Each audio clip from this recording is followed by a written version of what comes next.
Hello, everybody. This is your Monday edition of Conversations with Chaplain Dan. I've been, as your chaplain, listening to a number of you over the last weeks, just spontaneously as we talk, as I visit around the dining room or in the living area, or in the hallway, occasionally in your apartment when you invite me. But I've heard a common theme that is kind of a tentative, not eager to share, but a sense maybe, and I don't think I'm just guessing, that you're kind of like me, a little bit afraid of the situation we're in. We talk about, not liking it the way it is. We talk about missing our families. We talk about not being able to visit with each other. We talk about those things. But underneath it, sometimes you come right out and say, but I wonder if for all of us, even if it's not unsaid, that we're just anxious.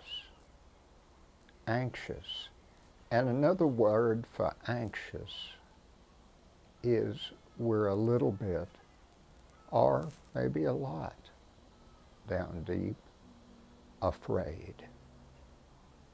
So I want to talk to you today about what we do with our fear.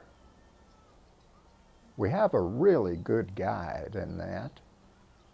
In the 14th chapter, 15th, 16th, 17th, 18th, 19th, but particularly the 14th chapter, Moses leading the children of Israel, the nation of Israel, soon to be born, out of their long, centuries-old captivity in Egypt under Pharaoh's tyrannical rule, leads them out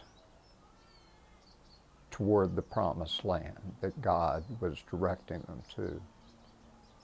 But along the way, there's several accounts in that travel, that trudging, that plight and flight. It's often referred to as the flight out of Egypt. Well, it wasn't on any Boeing aircraft. It was by foot in a hot and desolate wilderness until they got, after 3 or 4 days, to the Jordan River. What were they going to do? Plus, the people at the rear of their group, and we're talking about thousands of Israelis at that point, Israelite children, the scripture says.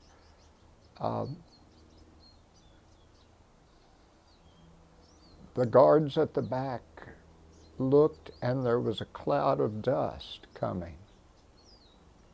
Pharaoh's chariots were pursuing. Yes, it was true. Word spread fast all the way up to the front where Moses, their leader, was. Pharaoh is coming with his army to bring us back, or even worse, to kill us. Now, Pharaoh had finally, in desperation, sent them out, said, "Get out of here. You're causing me so much trouble and heartache. Your God is cursing me," is what Pharaoh said in the earlier chapters. But Pharaoh had a change of mind, and yes, he was coming. And yes, he had vengeance in his eye. And the Israelites were afraid.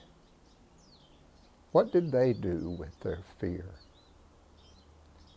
There are 4 things, and I want to speak today briefly to you each day about one of those 4.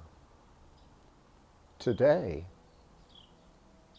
Moses heard God say, when the news of Pharaoh's coming arrived at him, "Tell your people to sit down." This is in the 14th chapter, the 5th through the 13th verses. "Tell them in their fear to quieten and listen, and I will show them the way." I'm paraphrasing, but the message was clear. And so God sent his angels, Exodus says, who had been going to lead Moses in how to get to the promised land up front. He sent them to the back. And a great pillar of fire, the scripture says, that night was formed that stopped Pharaoh's army's onslaught. And the children, as Moses had said, the children of Israel, the thousands, slept that night and listened. The next day, Moses heard God say, "Raise up your staff." But that gets into Tuesday. The first step, my brothers and sisters, when we're afraid, is to listen. It's a blessing always to be with you. I'm Chaplain Dan Bonner, and I'm so grateful that in our moments of fear these days, we have the opportunity to listen to the God who is with us as surely as God was with the children of Israel long ago. Have a blessed rest of your Monday.